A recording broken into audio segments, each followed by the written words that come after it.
Oh, oh, you are here. I see. I didn't expect you, to be honest. Not at this time of night, that is. I was taking some notes and trying to keep up with scripts and language. Just to show you that I'm not that old of a bone. Still keeping up with times, I guess. Though I have to say the script is a bit weird. But whatever, I finished my notes with this rare magical pen. I mean, look at it. It writes. Doesn't write, right? Doesn't write. Nice gadgets you have, you youngsters, you. Ah, indeed, good old times. You know, I was told that inside this thing there is a thing called a feather, but it's not from a bird, it's actually made of steel. And I broke one apart and it doesn't look like a feather at all, it actually is a spiral, which is weird. You young people, you. I guess the fledglings of today really have a strange sense of humor. But anyway, I can take my notes later. And yes, flowers can be a nice cover up. Don't forget about that. The more innocent you appear, the better it is for you in the long run. Let's see. What brings you here tonight to disturb Orcarisper, the guide through the Sanguine Archives? I guess I know. The history lesson we had recently made you curious, didn't it? I'd expect that. It is a fantastic history lesson after all, and for us, who we don't really age, it's all the more important to remember how things have been, and where we came from, in special, who we are. And that brings me to the topic that I can teach you tonight.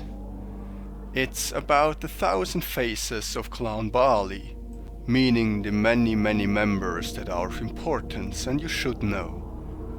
Now, at this point, I'm pretty sure you're already familiar with the history of Moloch, Nergal, Shaitan, and some others that you definitely have heard of, as in, say, Asanial. However, there is a scholar, a friend of mine, who can give you a much better lesson on those. If you search outside the Sanguine Archives, you will find a fella, you say fella, don't you, who you will encounter if you look for a certain Lazar of Stygia. Lazar of Stygia, otherwise. He is quite a scholar when it comes to important Canaanites all over the place. He will teach you about the top 10 most important vampires of all the clans, bloodlines, and even some werewolf tribes. He is very knowledgeable, and I highly recommend you check out his speech, his lesson on the Baali, so I save a lot of time, because it really takes a lot of time talking about the 10 most important Baali. And he did it so brilliantly that I just refer you to another scholar, to Lazar of Stygia, for that input, because my time is kinda limited as well, and I'm already busy giving you these lessons. However, I also know that Lazar doesn't really bother with the a bit less interesting people around there, and I think that we should focus on those as well, because there are a lot of Baali that you might not have heard of that are definitely great inspirations. I doubt that you will ever encounter one of them or deal with them in an adventure of yours, but they can pull the strings wherever you are without you even knowing and noticing it, and possibly, maybe, they might have a task for you one day. Now, with that said, let's just relax and go into the story time. But it's not a story as in I made it up to entertain you. It's a story about it can save your life, or better said, your unlife, if you listen closely. So let's begin with Anasir, a 5th generation Molochim Baali, the de facto ruler of Damascus, who is interestingly a lot of Assamite friends and allies. However, the Baali, as I told you in our history lesson, lost our rule in Medina, Baghdad, Acre, and as a result An-Nasir held a ritual that cursed the Assamites to crave vampire blood. It's, as far as I know, the first time a non-antediluvian managed to curse an entire clan, and that should just show you how powerful, frightening, and ruthless An-Nasir is. An-Nasir should also be known for his strong ties within Clan Toreador, and uses that guise, his double masquerade as a Toreador, to rule as a prince, having many a Toreador as a helper who are unaware that he is Baali, despite him turning many Toreador childer of Darshuf, the Toreador elder in the city, into Baali right under his nose. Angra Mainyu is a 5th generation Baali, a Nergali to be precise. Angra is the high priest of the demon Baal and the actual Nergal himself, who also goes by the nickname Baal the Destroyer from time to time, claiming the title of Shaitan still. He, Angra that is, does not only hold a lot of power in demonic aid, but also is strongly influenced Clan Baali, given that his writings are used to teach the Baali about their heritage, demonic rituals and even mysterious future. He is highly venerated by the clan and is one of its spiritual leaders, and I'm sure you have read some works of his while you were searching for knowledge. Anyway, I want to talk to you about Seker, called the Red Death, a 4th generation Baali. Seker is a direct child of Solot, hinting that Solot either is indeed the Baali progenitor or joined them as apostate. That's a mistake, by the way, that can cost you your own life, but I know who you are, so why pretend to be something different? Anyway, it fits what the Eastern supernaturals, say about Solot the liar. Seker is, however, the Baali that made the Tremere, in his disguise as Saint Chamon, or as Lord Rakotsi.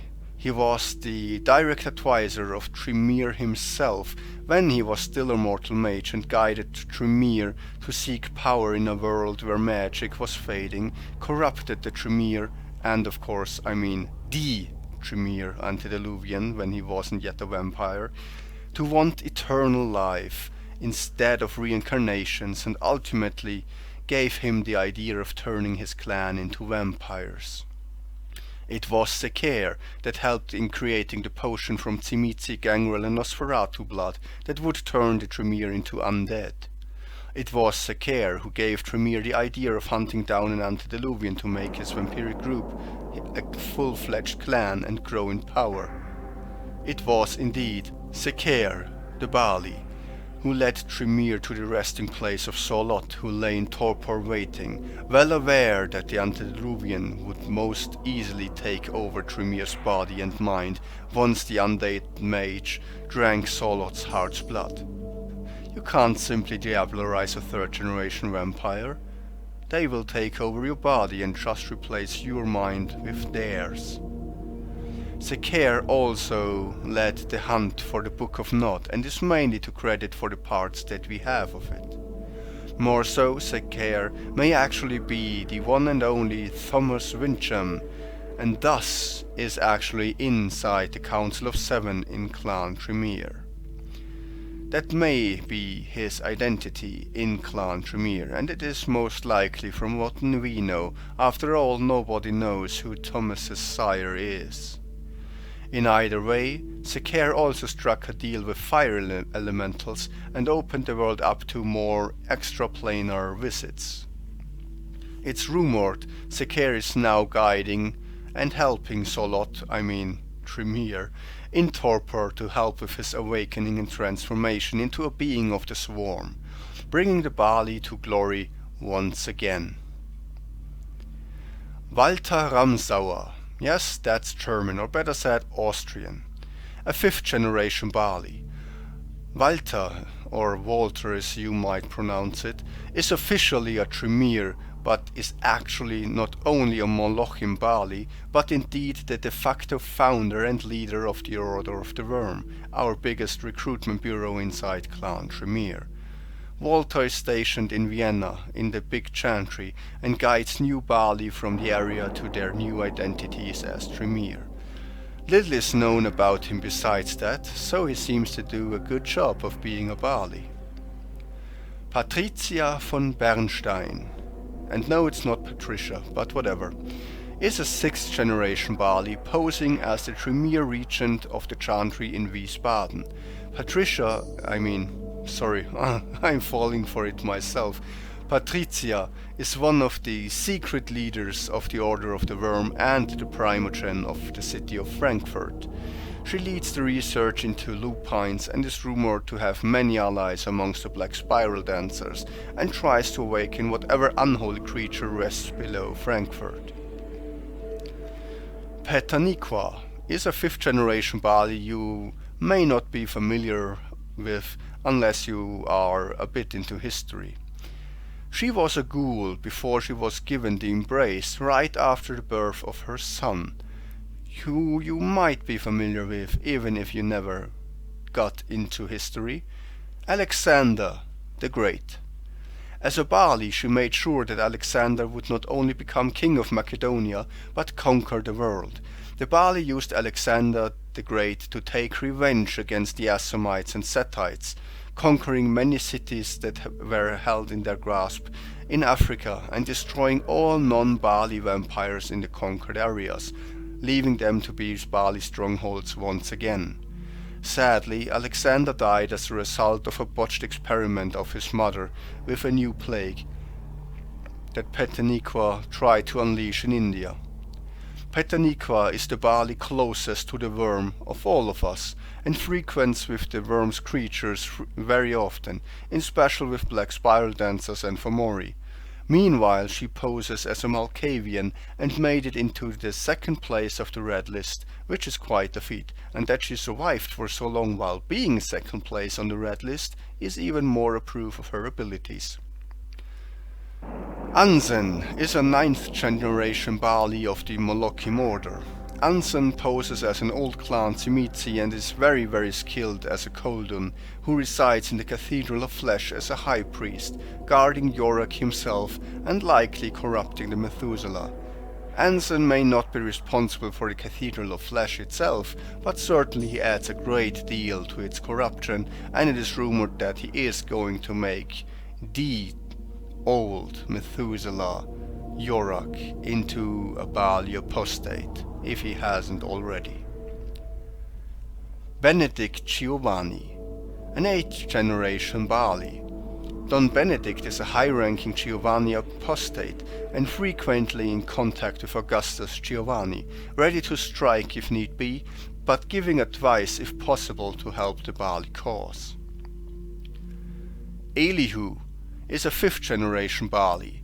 Elihu poses as Ventrue and is actually a monitor for the Inconnu, just to show you how far the Baali influence actually reaches. I'm not claiming that he is toying with the Inconnu or playing them like a fiddle, but he is definitely playing with them and to quite some success, influencing the moves and decisions that the Inconnu make, informing them on the state of the world as he wants them to see it. Now, the following Baali that I will mention to you may be a bit shocking to your mind, and they are more legend than reality, some say, but hear me out.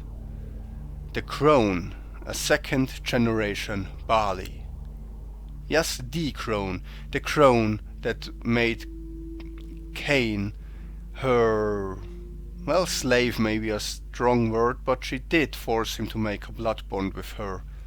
She was embraced directly by Cain after she tricked him into said blood bond, and kept Cain as her servant for an entire year. She was later tricked back by Cain and impaled by him with a wooden spike just after she told him about how to incapacitate a vampire. But as I said, it was she who taught him how to do that to begin with, and she taught Cain many things more, making it more than plausible that she survived, and having had many hours left before sunrise when Cain already abandoned her for the sun. She may have been rescued by demonic or mortal minions of hers, or maybe she had some counterspell or some other trick up her sleeve. In either way, she may be the second ever created Cainite right after Enoch, and may thus still be the oldest living Cainite that still exists to this day, with all the powers of hell at her disposal. Some say the crone is the so-called unnamed that leads the swarm, and I don't think that's implausible. She may also have been responsible for the creation of the Baali in the first place, but let's just move on because I already talked about that in the origin lesson. Lilith. Lilith is either a second or fourth generation Baali. Lilith, the first wife of Adam, the second created human, lover of Cain, wife of Lucifer, mother of demons, or at least mother of the Nephilim, who are part human, part demon, and she sired them together with Lucifer. Lilith, the first mage, the first of the awakened, and the first infernalist. After all, it was Lilith that was the first to break God's rules. She was the first to rebel openly against God's wishes and want her freedom. She was the one calling upon the demons and making pacts with Lucifer. It was Lilith who sheltered Cain after he was cast out into the land of Nod. He who needed comfort was comforted by her. She taught him the disciplines, taught him how to summon and to commune with demons. It is believed that Lilith was part of the infernalist cult that led to the creation of the Baali, and may be the unnamed Baali that leads the swarm, which is also fitting given that they have brood mothers. Lilith may also have been embraced by Cain himself as a part of his deal with the demons, to learn the secrets of the embrace. However, it's also possible that she was just among the infernalists that were thrown down into the well and happened upon the blood of the Baali founder by accident. Scylla the Beautiful, a second generation Baali and likely the very first apostate we ever got. Scylla is rumored to have survived the purge of the second generation and gone into hiding.